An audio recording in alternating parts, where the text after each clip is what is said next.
I'm going to walk you through some of the highlights of the LUMIX S5 Mark II to help you to get to know this camera a little better and some of the ways it can bring a little joy to your photography. We are going to cover the basics of switching between stills photography and video, how to capture high resolution 96 megapixel files from its 24 megapixel full frame sensor, tuning the inbuilt image stabilisation to suit your needs, selecting autofocus modes and setting up the custom dials to help you move quickly from one style of photography to another.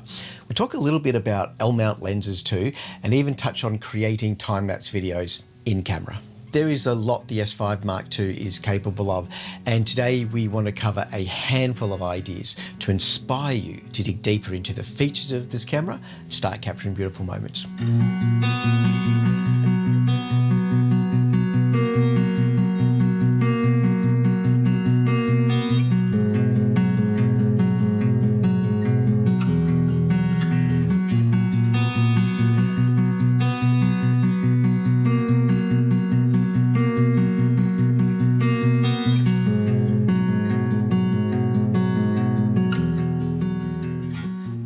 Let's begin by thinking about what kind of photography you might want to use the S5 Mark II for and how your camera setup might change for different scenarios.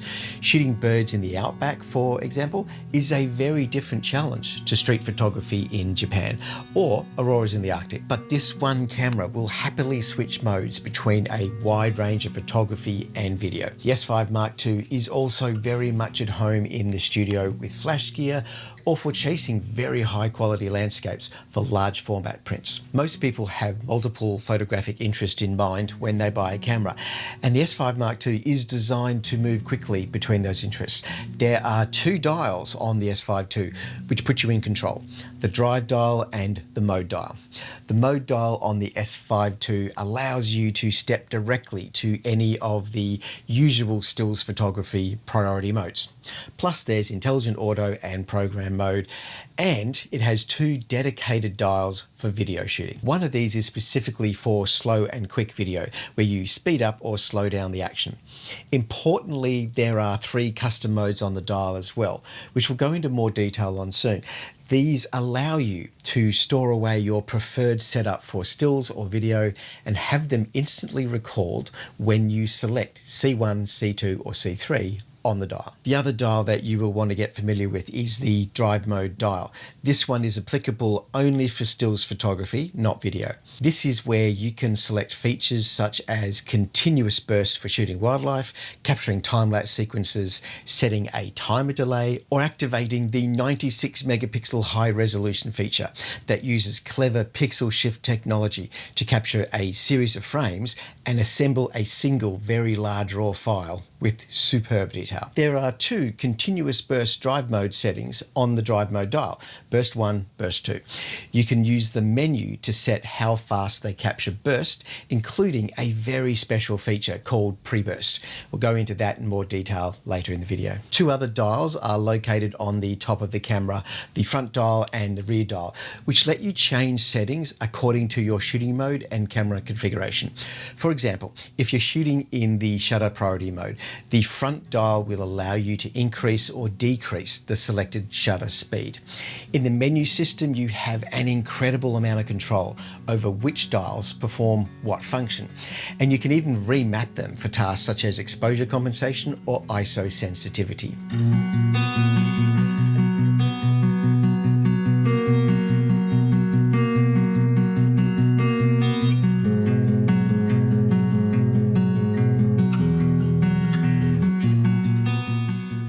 There are a few specific features on the S5 Mark II that might appeal to anyone who enjoys landscape photography.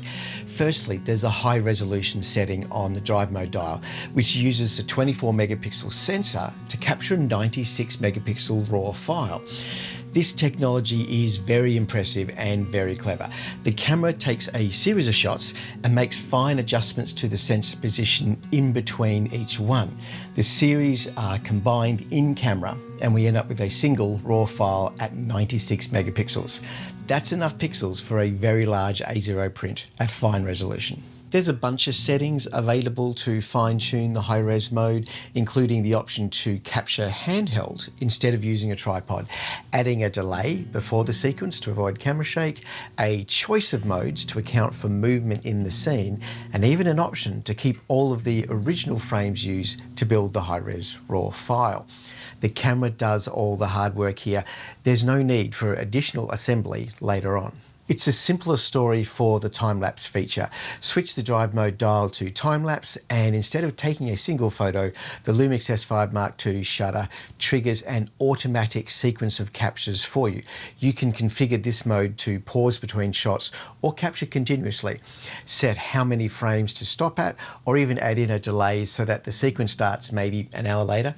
One nice feature is you can record each time-lapse sequence into a separate folder, which makes it easy to organize back on your computer. You can pause the time-lapse at any time you like, and when you're ready, there's even an option to build the movie file in camera if you don't want to do post-processing yourself. The same drive mode also gives you access to making stop-motion videos as well.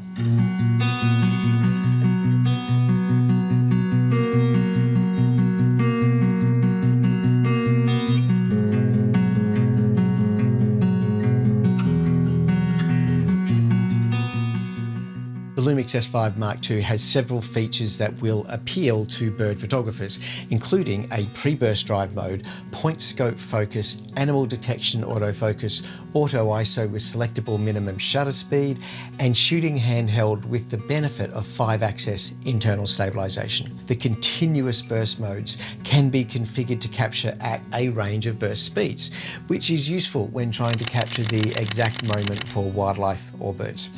There's one special trick also in this camera called pre-burst, which lets you capture frames before you commit the shutter. When pre-burst is activated, the camera will record frames onto an internal buffer instead of your memory card, but only while you half press the shutter. And the moment you fully commit the shutter, all of those pre-burst frames are written onto your card. Pre-burst makes it possible to chase very precise moments, such as when a bird is taking off from a branch. This feature first debuted on the original G9 camera, and it's also available on the G9 Mark II and S9 bodies. The autofocus point scope setting is especially useful when trying to target your focus onto a bird that is hiding deep in the foliage. You can assign any function button on the S5II to use this feature, such as the one located on the very front of the camera above the lens release. When you activate AF point scope, you get a magnified view of your scene with a small focus zone in the center. You can also configure this feature in the menu to use a full screen enlargement versus picture-in-picture, and to tap hold the scope mode in place. Sometimes I find birds are very patient and you can capture images at 1/200th of a second with no problem. But some birds are more active and you might want a higher shutter speed to get sharp images. I like to capture with aperture priority, but take advantage of the auto ISO feature and set the minimum shutter speed to suit my birds. For stills photography, I even remapped the video record button to instead give me direct access to select the minimum shutter speed.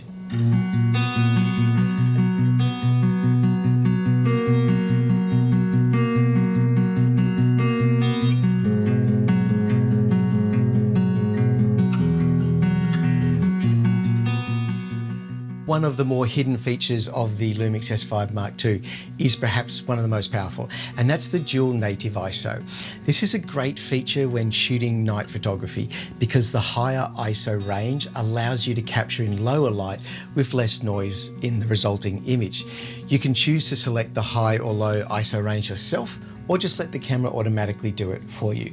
I've used this a lot myself in the Arctic when chasing auroras. I set my ISO at 4000 or higher when shooting at night because I know the high range will be activated for me automatically. Shooting the night sky is very satisfying on the S5 Mark II, not only because the dual ISO feature lets me push for faster exposures, but focus peaking lets me have fine control over where the lens is manually focused.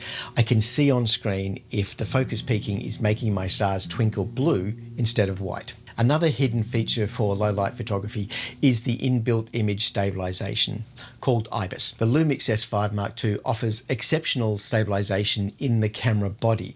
Even if your lens does not have any optical stabilisation, the S5 II will work hard to deliver results. This means when shooting at night in very low light, you can dramatically drop your shutter speed while still capturing handheld images. It will depend on your ability to hold the camera steady as to how slow you go, but there is a definite benefit here. There are several levels of stabilisation you can select for video, while for stills there's a feature to allow for panning while keeping the vertical axis stable. That's great when chasing tuk-tuks or motos in Asia.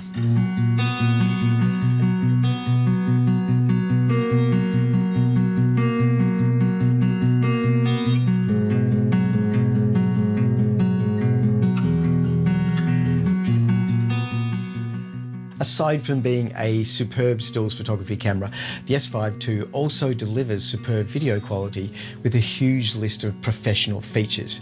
I'm going to focus mainly on photography for this video, but here's a quick preview of why the S5 II is such an exciting camera for video production. The sensor on the S5 Mark II delivers 10-bit 422 4K quality video in a wide range of recording quality settings and codecs for professional workflows. Recording modes can extend to 60 frames per second in 4K or capturing regular frame rates at 6K. Log, gamma and H.265 compression are standard, and it supports frame rates to suit PAL, NTSC or cinema projects. The important thing to know about video captures on the S5 Mark II is that you want to access them through dedicated video modes on the mode dial. These can also be saved into any of your custom mode setups as well. This lets you have the S5 II set up for everything video and then switch back to one of the photography modes for everything stills. You can do that instantly. Even when you're set up for capturing stills, it is also possible to shoot video just by hitting the big red video record button. But be aware that whatever photo style and mode you have set up for stills, these will be applied to your video settings as well.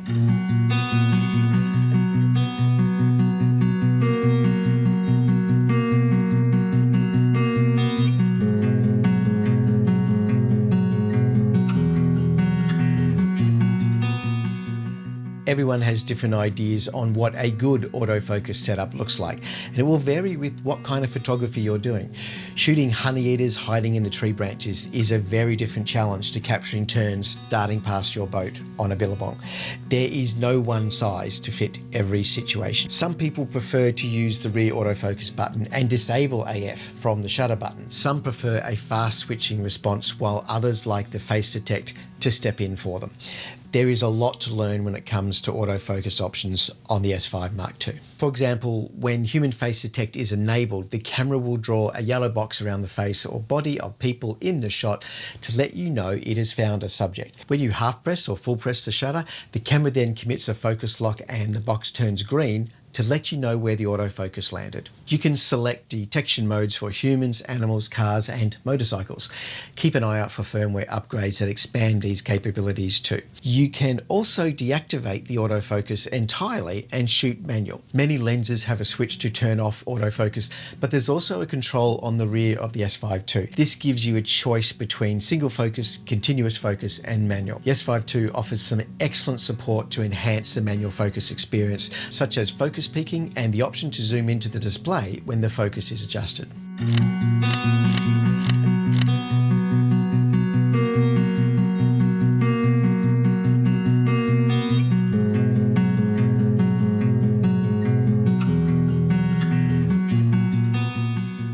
One of the great design features of the LUMIX cameras is the ease with which most buttons can be programmed to perform whatever function you prefer. By stepping into the menu, you can pull up a list of all the buttons and decide what you want them to do.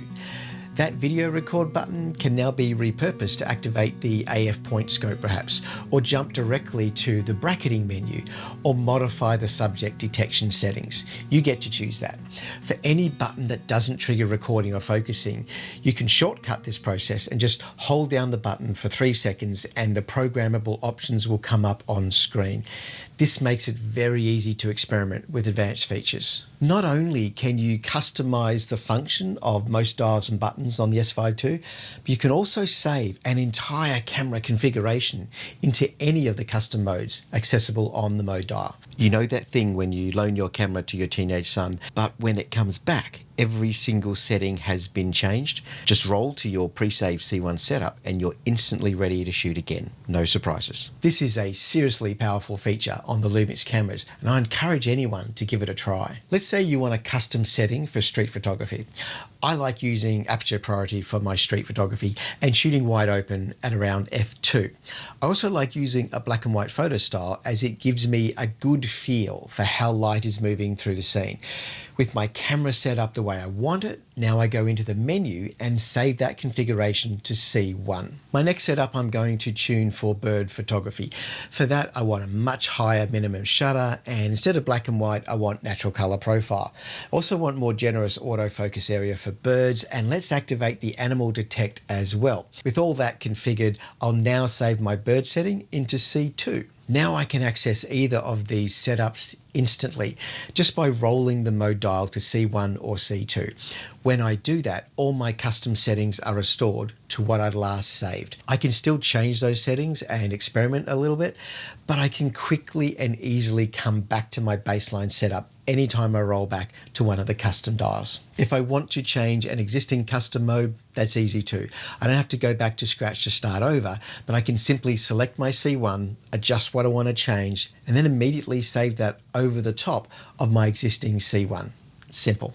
Having your own custom modes allows you to quickly respond to different situations. If you were out all night shooting stars, but the next day you want to grab a shot of a bird, the custom setup ensures that you are ready for the moment. And don't forget, you can save your favorite video or stills modes into any of the custom settings slots. C3 is a little bit special compared to C1 and C2. There's a hidden library of custom modes behind the C3 dial. You can save up to 10 setups into the C3 library and then select which of those will be linked to the C3 dial in the moment. You can have a C3 saved away for auroras, another one for bird videos, another for Zoom calls, and so on. It's very powerful. There's one final feature here that I want to share that allows you to not only save the custom modes to an SD card, but indeed your entire camera setup. The camset file can be moved from one camera to another or shared online. This is great if you have two camera bodies and want identical custom setups, or if you want to download someone else's custom setup. If you Google S5 Mark II custom setup, you will be able to download the exact camset that I use on my LUMIX S5 Mark II.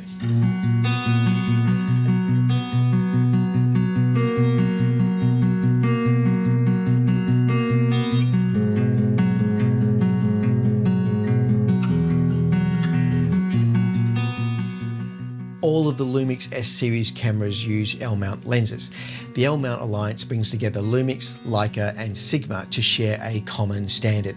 That means you can use L-mount lenses made by other alliance partners on your S5 Mark II. And there are a lot of great lenses to choose from, including the convenience of high-performance zooms and the quality of very fast primes. Your choice of lens is such an important part of getting results from your camera, and often a specialist lens is required for certain kinds of photography. If you enjoy macro, for example, then the LUMIX S100 f2.8 macro is an exceptional lens when coupled with the S5 Mark II. Or maybe you're more into sports photography and the 70-200 2.8 is more your style. For serious wildlife chasing, the Sigma 60-600mm is a great combination with this camera. There is an L-mount lens for every situation. And please note that if you already own a G series camera, such as the G9 Mark II, they use the Micro Four Thirds system and not L-mount. So you cannot swap from a G9 Mark II to an S5 Mark II.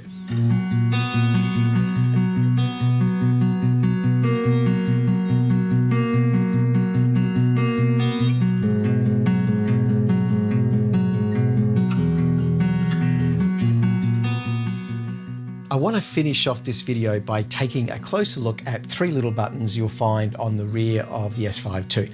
The first is the LVF button located left of the viewfinder. This button controls whether the live image is sent to your rear screen or the electronic viewfinder, or whether it should switch automatically between the two by sensing when your eye is pressed next to the camera. With each press of the button, it rotates through these 3 modes. Sometimes you might wonder why the rear screen is totally blank, and often it's because the LVF has been pressed and only the viewfinder is getting a display. Our next control is the display button, which changes the information you receive on your rear screen only. With each press of this button, the rear screen will switch between a high information overlay of the live view or a minimal overlay of the live view, a detailed settings panel, and simply switching off the display completely. Finally, let's look at the quick menu or the Q button.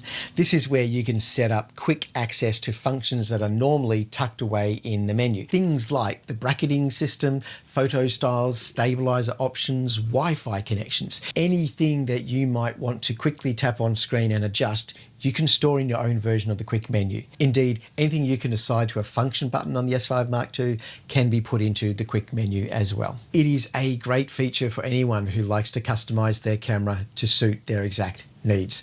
There are a lot of powerful features on the LUMIX S5 Mark II, and it's little details like the Q menu which make it possible to take better control of them. I know this has been a long video, and it is a long list of features you get with the S5 Mark II.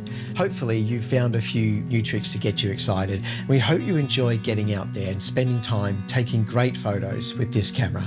Have a great day.